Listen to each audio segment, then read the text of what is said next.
Sawadee-krap. สวัสดีค่ะ Welcome to the Walk-in Diaries. My name is Adrian and we have a special guest today. This is Krishine. Hi. Krishine, would you like to introduce yourself and how have you come up with this journey, your spiritual journey so far? Oh, thank you so much for having me here. My name is Krishine. I'm an intuitive empathic practitioner. We started a personal practice called Illumination Lady, specializing in spiritual guidance and energy healing. For me, my journey is very long. So I think it would start from when I was a child. When you were a child? Yes. How young when you're saying you were a child? Toddler? Can consider like that. 4, 5? I think it would be, my earliest memory was 3 years old. Oh, yes. It's very early. 3 years old is very early. Yeah. So what happened when you so-called? So when I was 3 years old, based on what I remember, I usually have a lot of out-of-body experiences. And when I sleep, I will feel that part of my soul goes to some other place. And all the dreams I have very vivid. And each time I dream, I will feel a fragment of my soul was lost somewhere. Oh, Yeah. okay. So it's almost like some of the dreams I currently remember. You know, like in Taiwan, we have this called 僵尸, you know, like the zombie that jump around. So usually I would remember that The 僵尸. the 僵尸 are like chasing me and I would be hiding because I know they're looking for me. Ah, Yeah, so every time I hide, one piece falls somewhere. And then every dream is different. Something is coming for me. oh. So with that, and also I will also remember like when at night when I'm sleeping, my body is here, a part of me float out and I'm walking around the house. Yeah, like that. For me, growing up, I thought that's normal. And sometimes I tell my grandmother or my mother, they're like, you children don't know you. So I grew up until teenager thinking that it's very normal. To the point that when I go to school, sit on the bus, very long trip, you know, I start to kind of daydream into other places and do things there.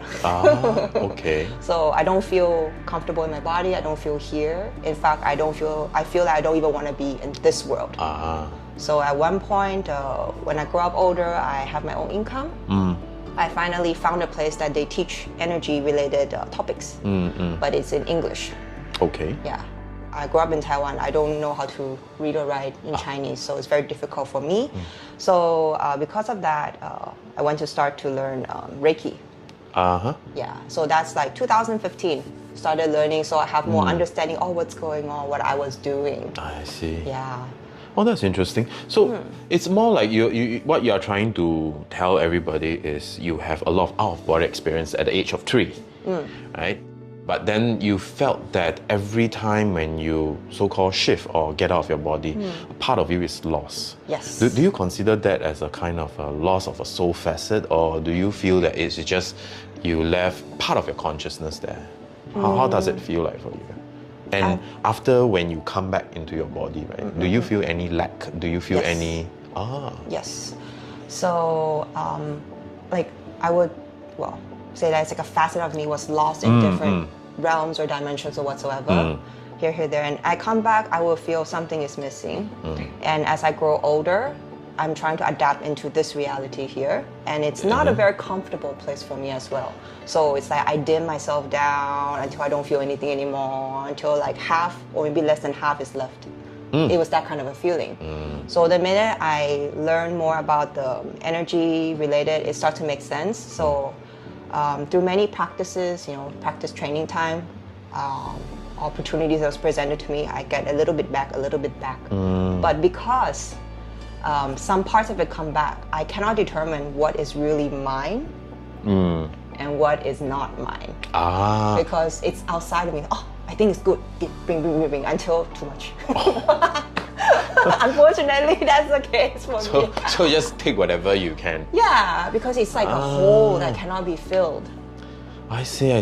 So it's more like right now. How about right now? Say you, after so many practices that you have went through, Yes. and understanding so much about whether it's part of yours, maybe you have an opportunity to really discern, maybe learn much about discerning which part is yours and which part is not. Have you managed to do that?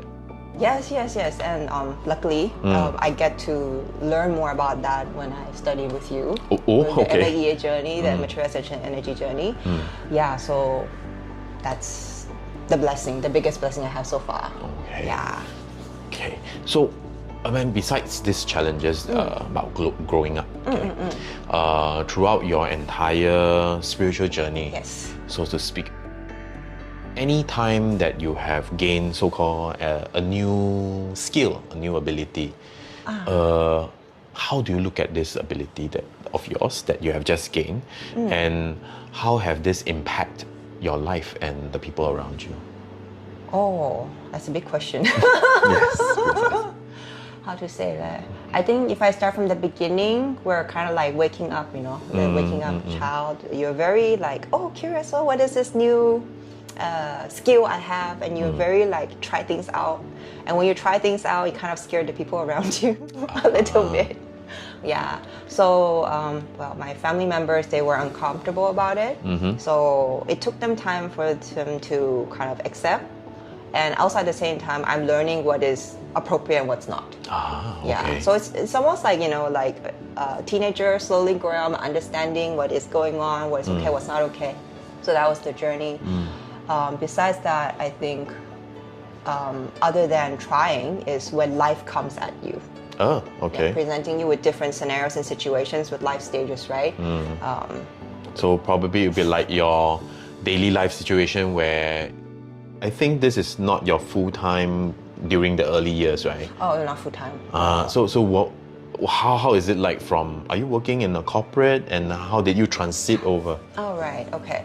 So when I was working in corporate, 9 to 5 job, Monday to Friday, right? I do corporate. Weekend is when I do my practices. Oh, Yeah. okay. So practices depends, right? Like what the client would like to request from me. It could be hypnotherapy, past life regression, energy reading and healing with crystals. So those are the things I practice on personal time. And I also like sell crystals. Ah, Yeah. okay. And then at one point, I think around 3 years ago, was more like one of the many awakening points for me. One of the biggest one I currently have so far was the passing of my mother.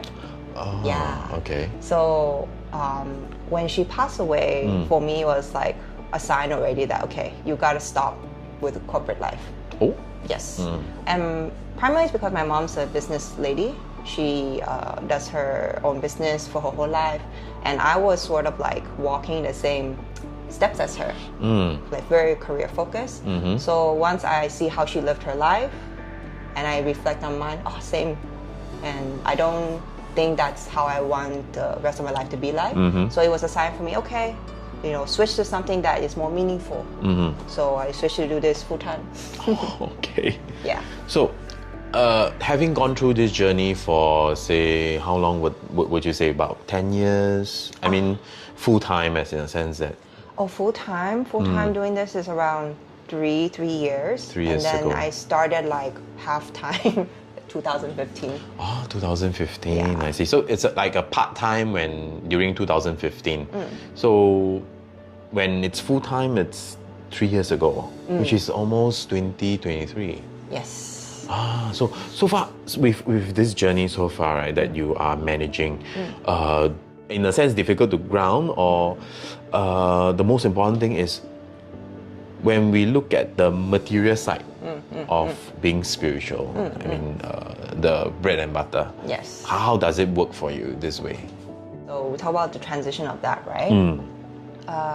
Because probably a lot of people want to know, because right now a lot of people are maybe losing their job to AI or something, and Yes. some might be thinking, oh, should I transit to do spiritual work since it's the in thing, you know? Oh my goodness.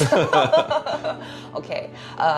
So for my particular experience, just the transitioning part from corporate, it's not really just from corporate really, it's from the regular humanly life. And transition to this full-time is very challenging on many levels. You're challenged in terms of, well, your material needs, right? And then your emotional, your mental process, and it's a lot you have to go through. And I faced a lot of difficulties with that, and thank God I made through. And even until now, it's better, not in terms of the material part, but in terms of like the material, in terms of the mental, and then the emotional part and the spiritual, slowly to get like more grounded, more comfortable within me. And that is because that I have to let go of all the old programs, all the old identities that I used to carry when I was in corporate or just a layman life. So within this transition, like I spend a lot of time by myself, and the way I live is more secular, more like alone.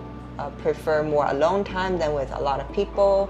So your lifestyle, your perception, everything starts to change, and then people around you may start like, cannot get along with you, and they start to fade away. Yeah, okay. Because the frequency don't match, and it's not your fault, not their fault. It's just the way of as is how things are. You just have to accept that it is so because you chose to be here at this point to do this.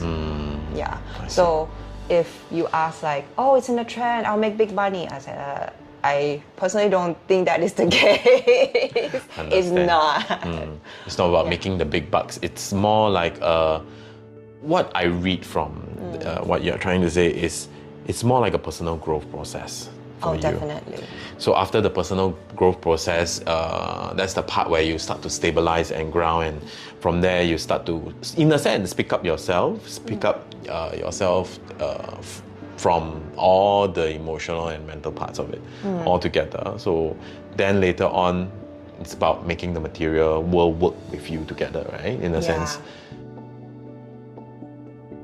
I'm curious actually. I'm curious since you started part-time in 2015. So there might have been a lot of people that have approached you. So I think it's more than 10 years. So during this process where there's people approaching you, how have they impacted your life?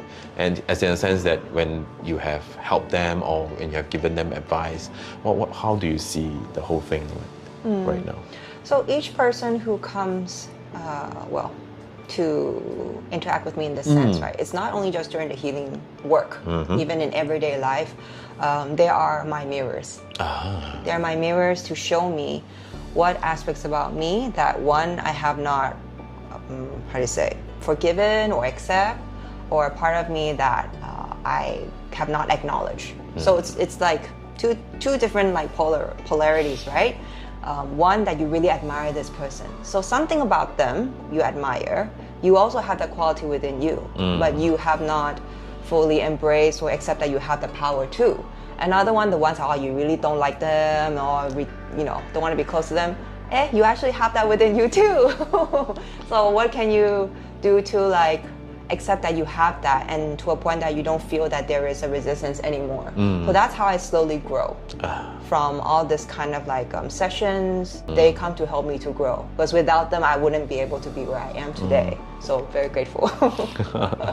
So as in a sense that a lot of people think that being a spiritual person, as in a sense, taken this as a profession, is actually to help people. But then, so far from what you have said, it's more like people approaches you for advice, although you are giving them advices, but you are actually doing a simple reflection about, why are they here in my life? And whatever they have, I'm only reflecting, and they are also reflecting what is inside me. Yes. So that at least in a sense that through my work, your work, you're learning about yourself, and also helping others to learn about themselves, right? Yes. So if that's the case, right, what kind of transformation have you seen so far from those people that it's still in contact with you and that you have so-called assist and help so far? Any transformation going on with them? Some are still in contact, some are not. Sadly to say, like most of them are not in my circle anymore, actually. Understand. Because like it's all like very different seasons, right? So in that particular year, I just see a lot of this particular theme coming in. And right now, me and now before, and the me before is very different energies, very different lessons as running. Yeah. So if I see some are still where they are, but the difference is they accept that they chose it. That would be one point. The ones much more before that, some are like unable to accept, so they struggle more. Yeah, but each have their own path, so have to allow them to go wherever they need to experience. Understand. Yeah. So what you're probably saying is those people who are still with you in a sense have so-called learned some of their own life lessons, and the advice that you have given them have somehow helped them out from that situation that they are in. Yeah, Is it? Either like they have made a choice, a decision, like a fully aware choice. They don't feel as like wunai or like trapped and helpless, because like, you know, my work mainly focuses not predicting anything about the future. My work is I give them a higher perspective, so that they see the whole bigger picture. Then they decide what is important to them now. What do they want to experience? What do they choose? Because if you say you chose it, then it's an empowered choice. It's very different from I am trapped, I cannot get out. Then that's very helpless. That's disempowerment. So when someone is like feel more empowered, then they feel that they have more strength to move forward, more clarity to move forward. So that's the focus of my job. I don't point where they go. I only say, this is the bigger picture. You go reflect, think about it, and then they make a choice. So I understand that you are also using tools to actually assist you with all this advice giving, readings for your customers and clients and people that comes for you with advice. So I do see that you are using oracle cards. And what else do you use besides oracle cards? And what are the difference between the part that you use oracle cards and another tool? Okay. So I use actually both oracle cards and tarot cards. These two are kind of different because the oracle cards, they're like one picture with a very specific meaning and like kind of one highlight theme, right? Okay. But then tarot cards, like they come with a very like thick deck of I think 77 cards, and there's major and minor arcana, which is more detailed. But the way of how I interpret cards is different from the more traditional way. The more traditional way is they would stick to what each card means specifically. But the way of how I read is I use my intuition and my psychic skills to see what is moving on the cards, what information is coming through. So that could be partially in channeling as well. So every time if someone like comes for a reading, I open the same card, the information is very different. Yes. And so that would be the cards aspect. For crystals, we work with the frequency of the stones. So with that, it could be used for meditation, where the person holds a stone according to a specific intention, and they use it to move it around their body and their chakras to kind of stabilize or balance your chakras. For that aspect is what I use for the crystals, be it for a meditation or put it on their body for healing purposes. I see. So is there any kind of energies, divinity, or any presence that you're working with? Maitreya Ascension energy. Okay.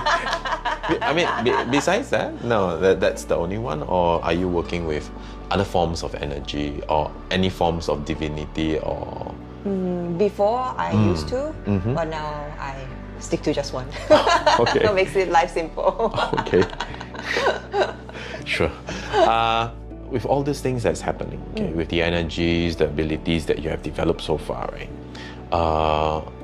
Any challenges that you have been facing in regards to the work that you're doing? I mean, besides the material, the emotional advice and the mental part that you are dealing with others, what other challenges do you actually encounter during your oracle card reading, your tarot card readings, or your crystal energy reading? Some people, they come with expectation. Oh? Yes. There are some that come like, they block everything. Oh. Like, block everything. They want me to pull the information out. I'm like, you have to give me permission. You have to allow, or else like, you know, I cannot read anything when you don't give me permission, because there is a line you don't cross. It's like your personal bubble. Don't cross the line. So I don't like to intrude in that sense. And when I feel that's okay, please come back when you're ready. So that would be one of the challenges. Another one would be like, sometimes the information comes through in a way that they don't want to hear it. Oh? Yeah. Meaning? Like they're hoping that it's examples? something else. For example, the most common is my ex-boyfriend coming back. Okay. And then I say whatever the card say lo or show lo, and then they'll be like, I know, I just cannot accept. Cannot do anything. Okay, understand. So it's, stuff like that. It's just like not all the time. It's just sometimes that comes. Once in a while, someone in their family who passed away may show up as well. Okay. Yeah, so sometimes have to like. So that becomes like a mediumship. Occasionally. It's not like every time. So that means you do tarot, you do your oracle cards, you do your crystal, you also do mediumship. I mean, of course, it's once in a while, but then mediumship is something that is quite. I mean, it has been practiced professionally by the older generations, or you call them. But then, for your case, how does it work? Does it come in like the energy comes in, and you start to behave like that person, or? Oh no, not like that. For me, it's like I would sense a presence first. I would sometimes get a little picture, like a vision. See, like okay, I sense what is the what's that called? The relationship, and then I will first ask, do you have someone in the family like who's someone like a mother figure or somebody like that who passed away recently? They answer yes or no. But 3 times I will ask a question. If it's not checked, then I say no. Because I still have to check, right? If this is really the relative of somebody here or not. If not, then I don't pass any more message. But they can be fake. You don't know. True. Yeah. So there is always a discernment to even mediumship. You just have to discern whether this so-called this entity or this energy that's approaching is whether it's aligned or not, right? Yeah. To the person that is having a reading or stuff like that. Or else like cannot. You don't know who's there. I understand.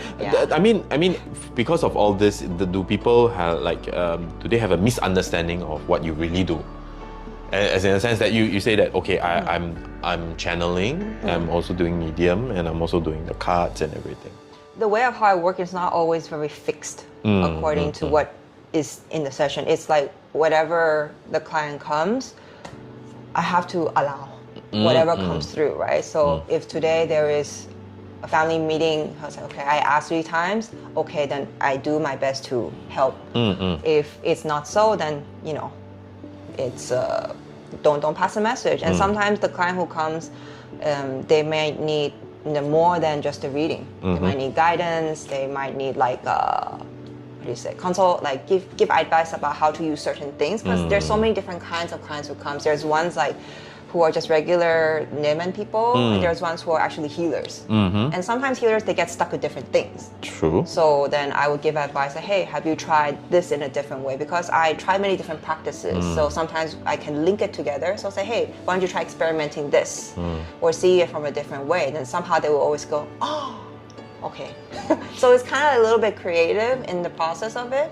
Yeah. So kind of like you are doing a customization reading for them. I mean, you will encompass everything together. You try your best to actually assist them to understand the situation that they're going through by literally customizing every single bit of it until it forms a big picture, right? Yeah, because the way of how I work is very very deep. Like I would very tune into what exactly is going on, like in terms of their perception, what is their understanding of the world. So I kind of like have to speak in their language the best I can. Okay. Right? And with everybody with their very different, how do you say, reality and of how they see the world. The information frequency will land on them in the way that makes sense for them and they feel comfortable. So that it helps them. So when I kind of like say what I do, I'm kind of like a jack of all trades. So it's kind of hard to say like what exactly that I do. I say, you will know when you sit down in front of me. But generally I'll just say, I do card reading, energy healing, kind of a thing. So do people misunderstand you in any way? Whether it's by your work or the way you are doing your readings for them? Do they actually like, oh, I'm expecting something else from you, but why are you doing this? Like, for example, someone is coming in to ask for a tarot reading or a crystal reading. Suddenly, a mediumship situation is required. So do they feel like, why are you doing this for me? I didn't ask for this. No, actually. Oh. They don't question like that because they actually come with the issue of that.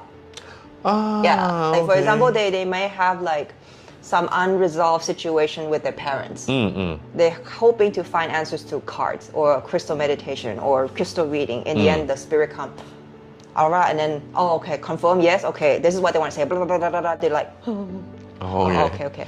So they got whatever they needed without needing to open the card. If they want to open the card, okay, open. You still get the same thing. You test the card yourself. You just want confirmation. Okay, Okay, understand. So these are the so-called unexpected situations that you might have encountered so far. Yeah. Okay, that's interesting. I guess it's very interesting for people when we do spirituality work, and when it comes to the point where things are so fluid.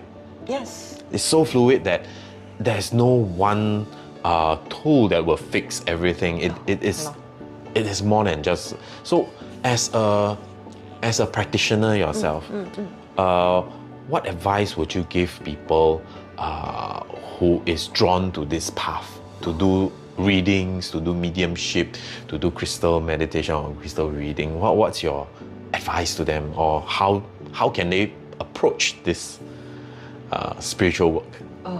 Okay. Advice would be, number one, your life is most important.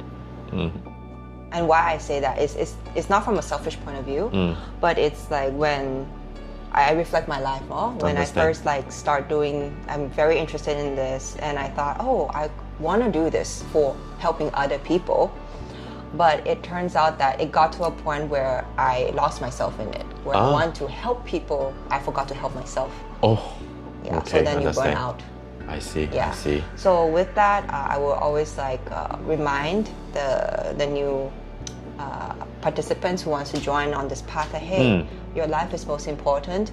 Please think about what is important for you. Where is your line in terms of your capabilities, of how much you can give, and what is the exchange? So it's balanced. Because when people who are healers, they want to go all the way out. Yes, precisely. And then they burn out, they get ill, and not in a good place. Okay. And then it's not good.